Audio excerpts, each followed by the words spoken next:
If other people ask us to share with them about meditation, are there specific restrictions we should adhere to? Basically, what I would say is I would not share the Kriya Pranayama techniques you learn associated with initiation, the life force arousal, the Kriya Pranayama and Jyoti Mudra. That's because in general, it's best if people have some preparation for those types of things. This is my thought on it.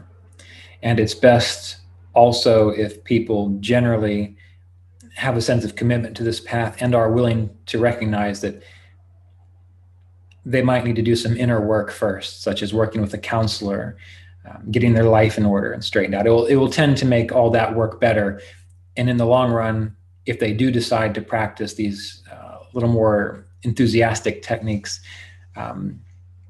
they'll get benefits and they won't necessarily be put off by them. Because what I have found is that when people just start doing this, if they don't have a foundation in the preliminary techniques like a Soham mantra, chanting through the chakras, or trying to listen to the Om vibration, they can make themselves a little cranky or a little edgy. And, you know, if they don't have help, or if they don't have assistance, or they're not working with someone to help them grow to the emotional and mental and psychological maturity, doing it on their own, they might just think it's not quite worth it. So sharing things like just simple mantra, Soham mantra, even chanting through the chakras can be useful.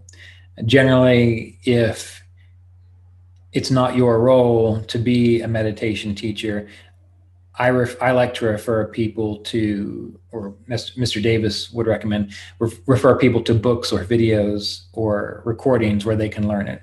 Because also, if it's not your role to be a meditation teacher at this time, or your life isn't in order enough that you can kind of stay with someone throughout that process, it's better if they learn it a little more objectively,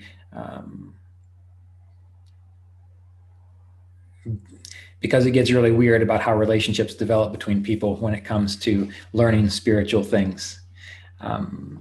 So I would say most of the time, when people are interested in meditation, refer them to books, videos, lectures of official teachers. And if you do teach them various things or point them in a certain direction, direct them to simpler techniques.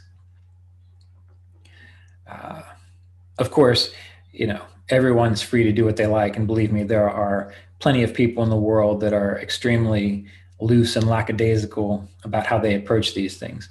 The reason I started the Kriya Yoga Apprenticeship Program is because I felt there needed to be a structure and a foundation for it to be most effective.